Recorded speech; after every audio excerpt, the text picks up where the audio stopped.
Sometimes what hurts the most isn't what happens in the darkness, but what happens in broad daylight, right in front of everyone, while no one notices. My name is Martha. I'm 78 years old today. My hands aren't as steady as they once were, but I can still embroider little napkins for my great-grandchildren. My white hair, which I've pinned in this bun every day for as long as I can remember, was once as black as a ripe blackberry. The years have passed, but some memories don't fade with time. Before I continue, tell me where you're watching this account of my life from. Go ahead and subscribe to the channel and like the video, it helps me a lot. I was born in 1947, in a time when children had no voice. We were expected to listen, obey, and be grateful. In our small town in rural Ohio, life was simple and hard. We were 7 siblings. I was the third. My father worked in the cornfields, which was the gold of our region back then. My poor mother never stopped for a minute. She took care of the house, us children, the vegetable garden, the chickens. She slept after everyone else and woke before the sun.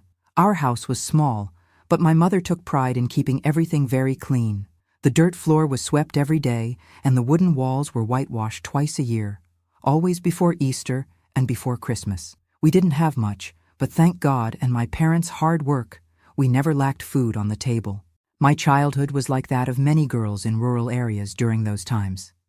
By age 7, I helped care for my younger siblings, swept the yard, fed the chickens, and went to school when I could in a cramped classroom, almost half an hour's walk away. The teacher, Mrs. Johnson, was strict, but taught us to read and write properly. Many girls my age never had the chance. Sunday was the most sacred day of the week for our family. It was the only day my father didn't go to the fields. We woke up early, had breakfast with cornbread, and everyone went to the 8 o'clock service at the town's little church. I remember going in my blue cotton dress, the only one I had that wasn't for work, and my mother would braid my hair. "Help your sisters with their braids too," she would tell me while preparing the boys' clothes. I didn't complain.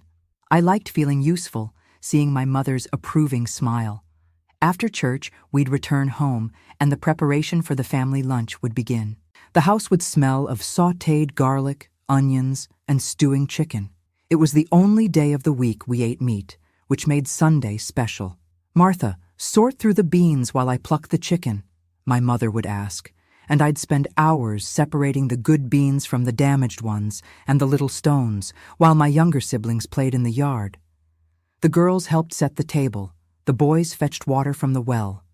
Everyone had their task. The Sunday table was covered with a white embroidered tablecloth that my grandmother had made for my mother as a wedding gift. My mother would say, "Remember, this tablecloth means dignity and respect in this family." Uncles, aunts, cousins, and sometimes friends from other farms would come. The house would be full, noisy, with the smell of good food and freshly brewed coffee. Children ran around the yard. Men talked about harvests and politics in the living room. Women exchanged recipes and news. It was on one of those Sundays, after I had just turned 12, that everything began. My Uncle August, my father's older brother, had recently moved to town after becoming a widower. He was a man in his mid-40s, considered handsome by the women in the region, and successful because he owned a small store downtown. Unlike my father's hands, calloused from farm work, his were soft from not doing manual labor. Uncle August always brought candy for us children, and little gifts for my mother, a piece of fabric, fancy soap, things we didn't see often. Everyone was happy when he arrived. My father admired him greatly, saying he was educated because he had completed 3rd grade. In our family, that was almost like being a doctor. "Little Martha, come here, see what your uncle brought for you today," he would say when he arrived. And of course I went. Who wouldn't? In those days, receiving a gift was rare, especially something from town. The Sunday ritual was always the same. A hearty lunch at noon, loud conversations, laughter. Then came the coffee with cornbread or sweet rolls, and then the part that, over time, I learned to fear more than anything, the after-lunch nap. It was customary in my family for the adults to rest a bit after Sunday lunch. The men would stay in the living room, sprawled in chairs or in the only armchair we had.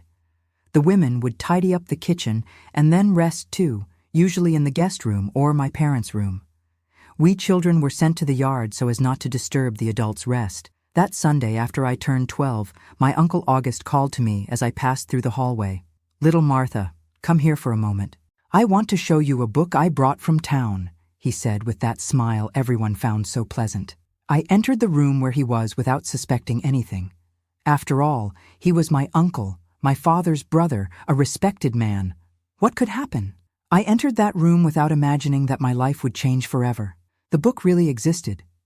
It had pictures of distant places like New York City and Chicago, cities I only knew from the stories my uncle told. I was fascinated by those images. I had never seen skyscrapers before. "Sit here next to your uncle to see better," he said, patting the bed. I obeyed, as I always did with adults. That's when I felt his hand on my back, slowly moving down. An icy shiver ran up my spine. It didn't seem right, but who was I to question? A 12-year-old girl, grown for her age, as they said, but still just a child. "You're turning into a pretty young lady, Martha," he murmured near my ear, with a smell of whiskey mixed with coffee that made me nauseous. What happened next is still difficult to talk about, even after so many years. His hands, his mouth, his weight, and the silence he demanded afterward. "This is our little secret," he said, adjusting his clothes. "If you tell anyone, you'll destroy the family. Your father will lose the job I got him at the co-op. Your mother will get sick with grief, and nobody will believe you because I'm a respected man in town. And you're just a little girl." I left that room different from how I entered it. Something inside me had broken. I couldn't look at the white tablecloth without seeing stains that no one else could see. I couldn't taste the sweetness of cornbread without my stomach turning. That night, I cried, hidden under the blanket that I shared with my sisters. I bit the pillow so no one would hear my sobs. I prayed to the Virgin Mary for this to never happen again. But my prayers weren't answered. The following Sunday, Uncle August appeared again, and the next, and the next. It was as if all the Sundays of my life had turned into a nightmare. The ritual would repeat itself. Church, lunch, conversations, coffee, and the horror that came after. I began developing strategies to avoid being alone. Learning to survive was my only option. During the week, I lived in fear of Sunday's arrival. At school, I couldn't concentrate. The teacher called my mother, concerned about my performance, which had previously been so good. "What's happening?" she asked, worried. I opened my mouth, but the words didn't come out. Fear paralyzed me. "I'm tired, Mom," was all I managed to say. I started inventing tasks for myself on Sundays. I would offer to wash all the dishes after lunch, even though it was too much for my small hands. "Let me do it, Mom.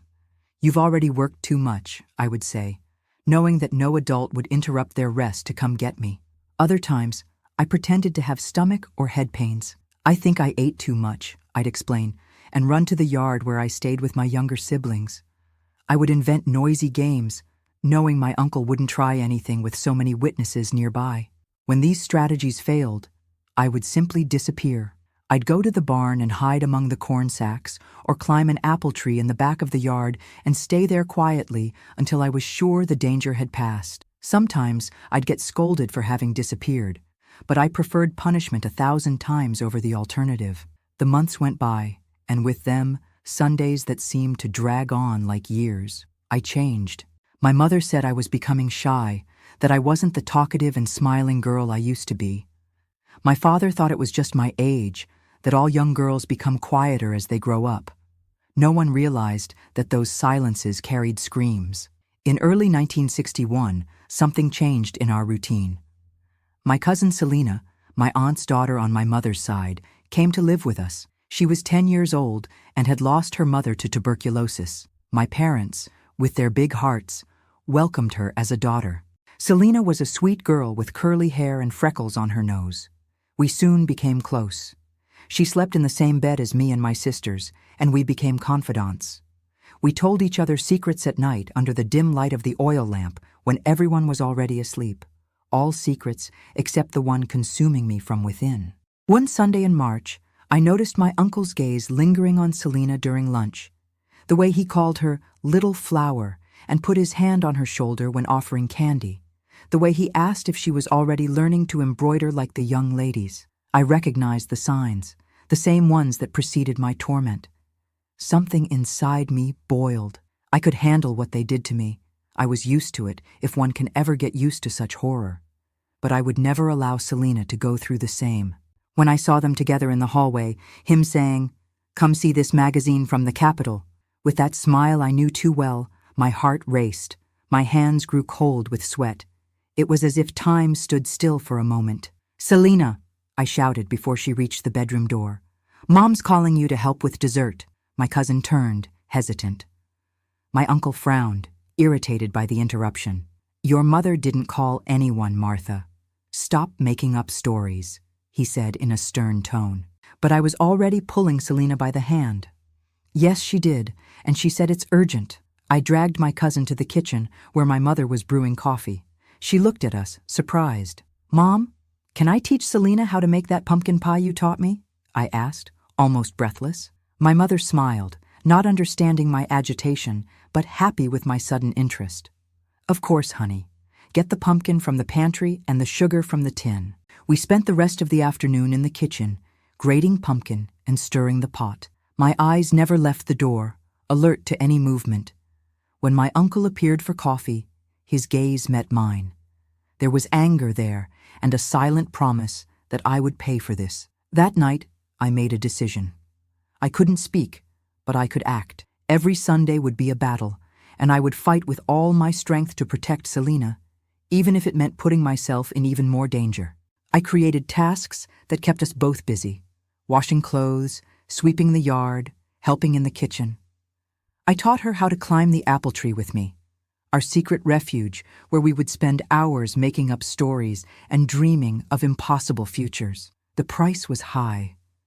My uncle found ways to isolate me when my strategies failed, and his anger made everything even worse. "You're causing problems, Martha," he would say in that calm voice that only I knew how dangerous it was. "Girls who cause problems end up alone. Nobody likes troublemakers." The years 1962 and 1963 passed like this, in a silent war that no one else noticed. On one side, an adult man respected by everyone. On the other, a teenage girl that everyone saw as weird and difficult. I lost weight, had nightmares. My performance at school plummeted. At 15, I seemed to carry the weight of the world on my shoulders, and in a way, I did. It was on a Sunday in March 1964 that my life changed forever. I remember it as if it were yesterday. The radio was reporting disturbances in Washington, something about civil rights and protests, things that seemed as distant as the moon to us in the countryside. My father and my uncle were discussing politics in the living room while we helped my mother with lunch. That morning, Selena was turning 13. My mother had made a simple cornbread with strawberry jam to celebrate. We couldn't afford parties, but that small gesture meant a lot. Selena was radiant, wearing a dress my mother had secretly sewn during the nights of the previous week, with a floral fabric she had been saving for special occasions. "Today you look like a real young lady," said my Uncle August when he arrived, carrying a small package in his hands. "I have a special gift for you." His look froze me inside. I recognized the hidden intention in those seemingly innocent words. For almost 3 years, I had managed to protect Selena by creating invisible barriers, never leaving her alone. But that day, I realized it wouldn't be enough. My uncle was determined, and the birthday was the perfect excuse to give special attention to his niece. After lunch, as always, came the moment of rest. I saw when my uncle called Selena to show her the gift he had brought. "Let's go to the guest room where it's cooler for you to open your package," he said with that syrupy voice that gave me chills. Something exploded inside me. It was as if all the dams holding back my fear, anger, and despair for all those years had given way at once. Without thinking of the consequences, I crossed the room in quick steps and grabbed Selena's arm. "She's not going anywhere alone with you," I said in a voice that didn't seem like mine. It was firm, loud, determined. The whole room fell silent. My father, who was dozing in the rocking chair, woke up startled. My mother stopped collecting the plates. My siblings, who were fighting over a piece of cake, froze. "What did you say, girl?" asked my uncle with a forced smile on his face. "I just want to give Selena a present on her day," I repeated, trembling from head to toe, but not backing down. "She's not going anywhere alone with you. Not ever again. My father stood up, his face red with embarrassment at my attitude. Martha, what kind of manners are these? Apologize to your uncle right now. It was at that moment that everything overflowed. The tears I had swallowed for years ran down my face. Before I share this painful revelation that hurts me to this day, please subscribe to the channel and like this video. It helps me a lot to continue sharing these stories. I will not apologize. The words caught in my throat. How to explain the inexplicable? How to name what I didn't fully understand? He does things to me, I finally managed to say between sobs, things an uncle shouldn't do to his niece. Since I was 12. Every Sunday when you all rest. The silence that followed was so dense you could cut it with a knife. I saw my uncle's face transform, first surprise, then anger, and finally that calm smile of someone certain of their own position. Well, look at that, he said, shaking his head. The girl is making up stories. She's always been like that, full of fantasies. Must be jealous of the attention I'm giving to Selena. My father seemed lost, looking from me to my uncle, not knowing who to believe. It was then that my mother, who had been standing at the kitchen door with a stack of plates in her hands, let everything fall to the floor. The sound of breaking dishes cracked like thunder in that stuffy room. Is it true, Martha? She asked in a voice I had never heard before. It wasn't accusatory or suspicious. It was the voice of a mother who suddenly saw what had been in front of her all along. I couldn't answer with words, just nodded, affirming as tears kept falling. My uncle let out a forced laugh. Betty, you're not going to believe this nonsense, are you? Look, the girl is disturbed, always has been.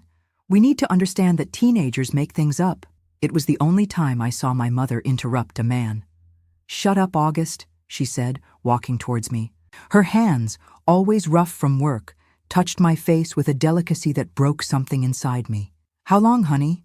Since I turned 12. Every Sunday when you all rest, I repeated, unable to elaborate more. I saw the horror spread across her face, followed by a painful understanding.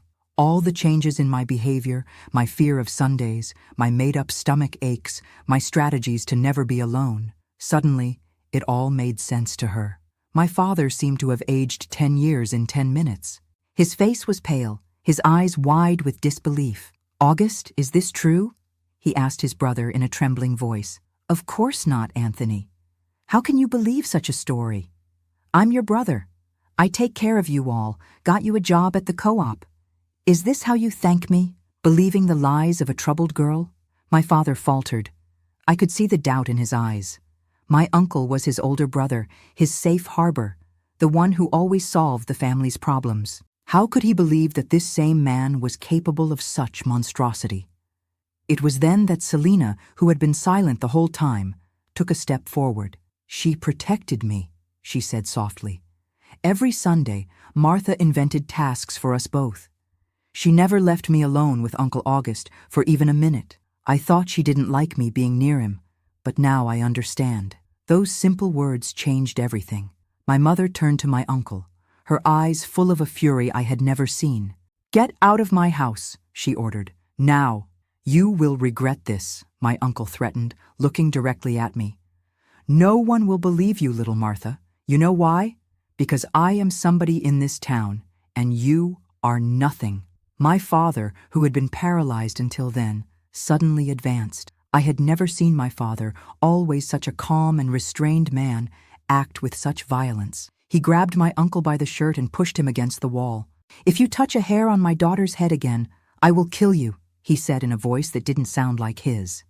Get out of my house and never come back. When my uncle left, slamming the door, a storm broke, not just outside with the thunder announcing the rain, but inside our living room too. My father collapsed in the chair, his face buried in his hands, sobbing like a child. My mother hugged me so tightly I could hardly breathe, as if she could erase 3 years of pain with that gesture. Why didn't you tell us before, honey? She asked through tears. He said no one would believe me, that Dad would lose his job at the co-op, that you would be ashamed of me, I answered, feeling a weight lift from my shoulders, even if the pain remained. In the days that followed, our family changed forever. Sunday lunches ended.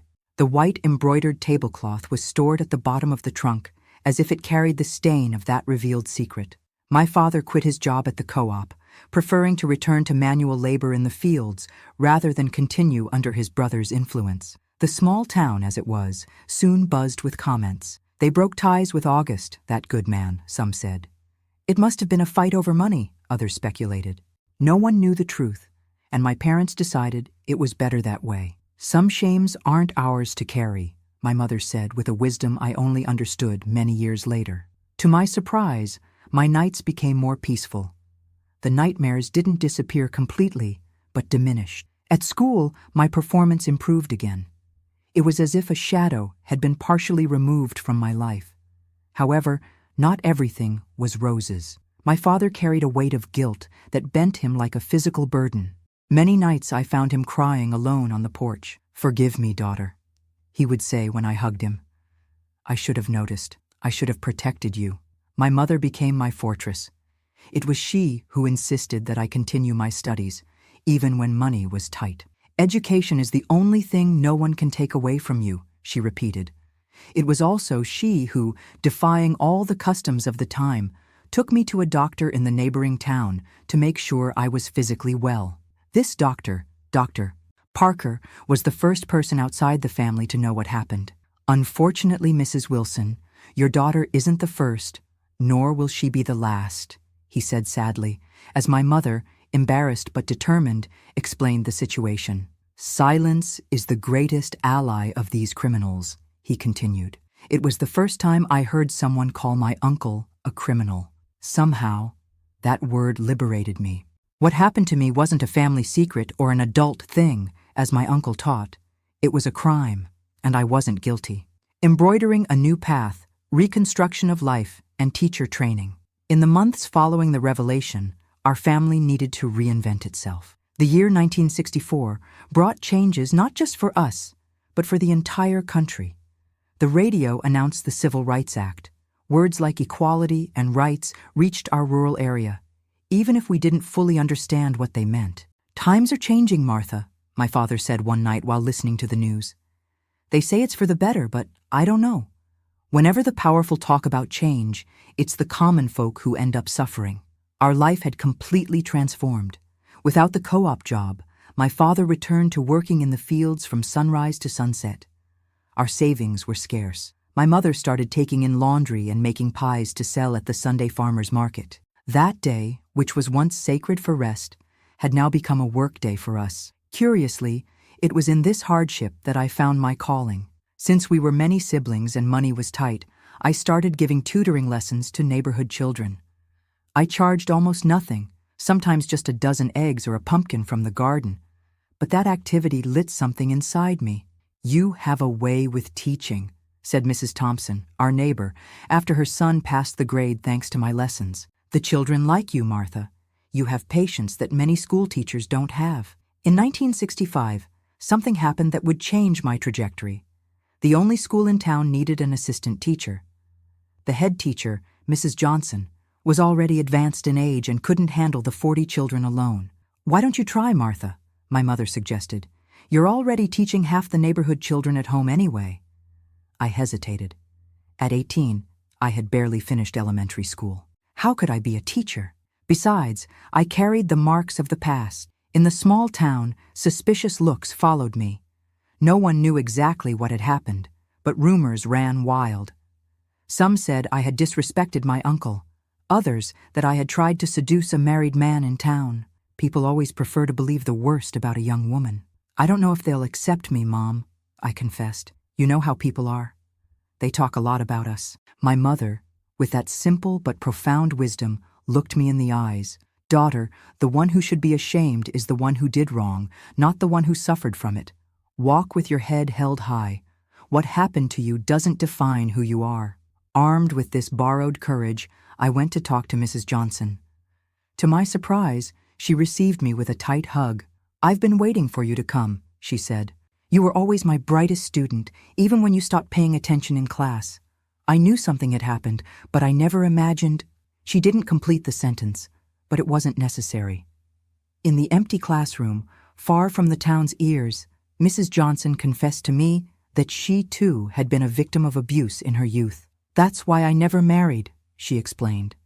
I could never trust any man after that. It was the first time I realized I wasn't alone, that silent pain was shared by other women, forming an invisible sisterhood of survivors. The next day, I started as an assistant. The salary was minimal, but it meant a lot to our family. More importantly, those daily hours at school were my refuge, my chance to rebuild something from the pieces. The children didn't know about my past, didn't judge me. For them, I was just Teacher Martha, who taught letters with patience and made up songs to help them memorize the multiplication tables. When a child learned to write their own name for the first time, the smile on their little sweaty face was like a healing balm on my wounds. In 1967, a federal program called VISTA, Volunteers in Service to America, came to our region. It was a campaign to teach adults to read, and they needed teachers willing to give evening classes. Mrs. Johnson, already tired from age, recommended me. "It's your chance to grow, Martha," she said. "Don't let the past steal your future." So, at 20, I was teaching children by day and adults by night. Men and women who worked all day in the fields would come, often walking for miles, to learn to read and write by the light of oil lamps. Their effort inspired me, gave me strength to continue. Among these adult students was Mr. John, a 58-year-old carpenter who had never held a pencil. "I want to learn to read the Bible before I die," he would tell me. His calloused hands trembled as he formed the first letters, but his determination was unshakable. It was Mr. John who, without knowing it, helped me take another step in healing. One night in June, during the 4th of July celebration we organized at the school, he called me aside. "Teacher Martha, I brought a gift for you," he said, extending a package wrapped in butcher paper. It was a small wooden box, hand-carved with designs of birds and flowers. "To keep your important things," he explained proudly. At that moment, something broke inside me. It was the first gift I had received from a man since the poisoned gifts from my uncle. But this one was different. It was sincere, without ulterior motives, made with respect and authentic gratitude. "Thank you, Mr. John," I managed to say, swallowing the tears. "It's the most beautiful thing I've ever received." That little box became my talisman. In it, I kept my first paycheck as an official teacher when Vista formally hired me in 1968. I also kept the letter I received from the state education secretary, inviting me to take the teacher training course in Columbus, with all expenses paid by the government. "You're going, Martha," my father stated when I showed him the letter, hesitant. He was no longer the man broken by guilt. Gradually, he had regained his strength, though he was never the same again. "Your mother and I will manage here. This is your chance for a better life." In January 1969, I boarded the bus to Columbus. It was my first trip away from home. I remember the fear mixed with excitement at seeing the big city buildings, the paved streets, the store windows. The course lasted 6 months, and we stayed in an old convent adapted to house teachers from rural areas. It was there that I met other young women like me, simple girls from small places, but with big dreams. Among them was Clara, a young woman from Cincinnati who soon became my inseparable friend. Clara was different from anyone I had ever met. She had short hair, like Jane Fonda, she would say, referring to the actress who caused a scandal for her freedom. She wore pants even outside physical education classes and spoke openly about politics. "You need to read these books, Martha," she would tell me, passing copies of Paulo Freire's Pedagogy of the Oppressed that circulated secretly among the students. Education isn't just teaching to read and write. It's teaching to think critically, to question, to transform reality. Those ideas were revolutionary to me. In our small town, education was seen only as a means to get a better job or to know how to sign one's own name. With Clara and Paulo Freire, I learned it could be much more. In the evenings at the dorm, while other girls talked about boyfriends or exchanged recipes, Clara and I discussed how we could apply those new teaching methods in our communities. "I dream of schools where children don't just memorize content, but learn to be full citizens," she would say. "But we have to be careful," Clara always warned, lowering her voice. "The conservatives don't like this type of education. Teachers have been fired for less." That was a period of intense discoveries. I discovered there was a much bigger world beyond my small town. I discovered that the scars of the past could hurt less if I concentrated on building something meaningful. I discovered I had my own voice, opinions, ideas worth sharing. When I returned home in July 1969, I was a different person. I had a teaching diploma, a better salary guaranteed by the state, and a mission clear in my mind: education as a tool for transformation. My mother noticed the change as soon as I got off the bus. "You're different, honey," she commented as we walked home. "There's light in your eyes again." It was true. That light that had gone out on those horror Sundays was coming back, not equal to the childish innocence I lost forever, but like a more mature, more resilient flame. In the years that followed, I transformed the small town school with the techniques learned in the course and the methods of Paulo Freire that Clara taught me in secret. I created reading circles, community gardens where children learned science in practice, and even a mimeographed school newspaper. Some more conservative families found it strange at first. "Teacher is teaching too many things," they would comment. "Children only need to read, write, and do arithmetic." But soon the results showed. My students not only passed tests with high grades, but became more confident, more critical, more capable of dreaming beyond the limits imposed by poverty. In 1971, when the school received a visit from the regional education supervisor, he was so impressed that he invited me to give lectures at other schools in the region. "I've never seen rural children so well prepared," he said, leafing through the students' notebooks. "What you're doing here is extraordinary, Teacher Martha." That night, sitting on the porch with my mother, contemplating the stars that seemed brighter than ever, I realized I had transformed pain into purpose. The horror of Sundays hadn't defined me. I wasn't just a victim. I was a survivor, a builder, an educator. "I'm proud of you, daughter," my mother said, taking my hand. "You took something so ugly and turned it into something beautiful." That's when I decided I needed to go beyond the classroom. If my experience had taught me anything, it was that silence feeds predators. In our community and so many others across America, girls continued to be abused, violated, silenced, often by those who should protect them. With Clara's support, who now directed a school in Cincinnati, I began organizing discreet meetings with women from the region.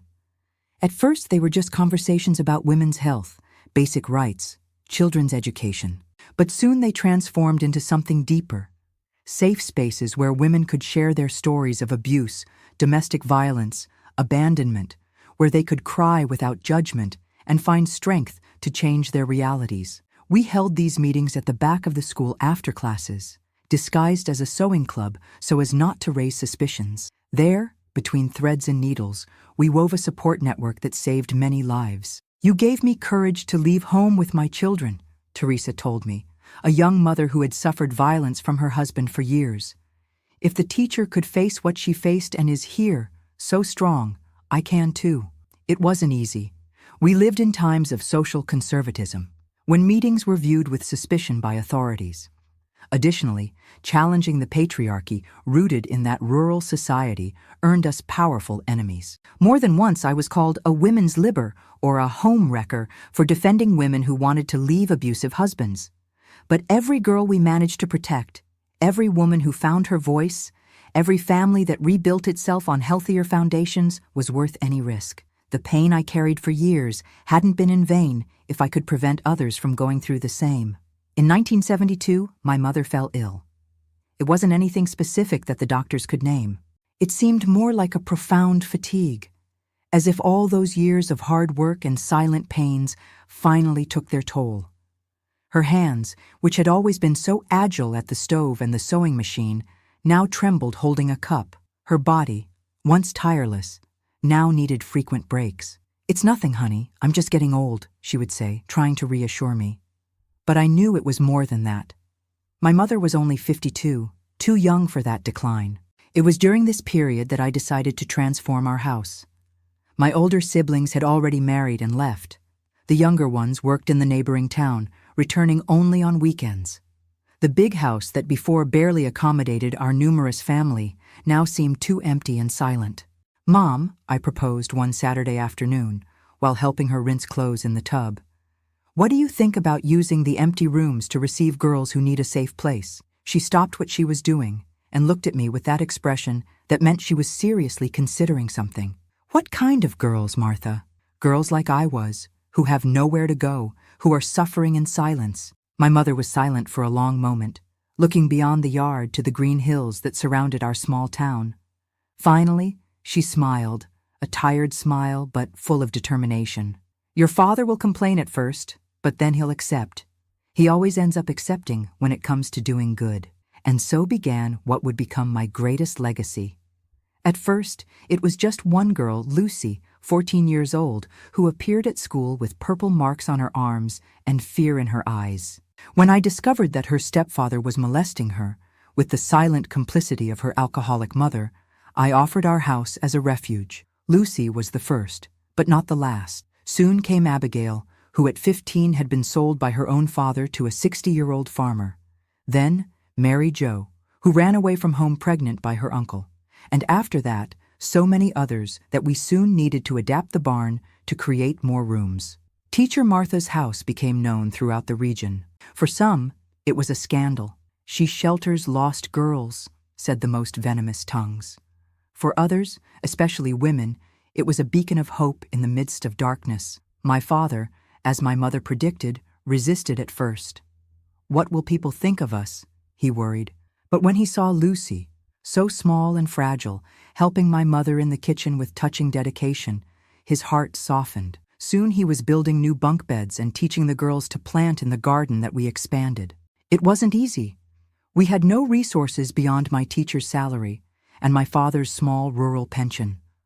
The girls often arrived with nothing but the clothes on their backs and traumas so deep that they manifested in nightmares, crying spells, and sometimes self-destructive behaviors. But we had something more valuable than money. We knew the path to healing because we had traveled it ourselves. It won't always be like this, I would say to each new girl who arrived. The pain doesn't go away completely, but you learn to build something new on top of it, like a tree that grows stronger where it was pruned. In 1973, when we already had 7 girls living with us, I received an unexpected visit. It was a social worker sent by the Department of Social Services, recently created by the federal government. We received complaints, she said, sitting at our kitchen table, that you are sheltering minors without legal authorization. My heart froze. It was true. We had no official papers, no formal registration. It was just an extended family created by necessity and love.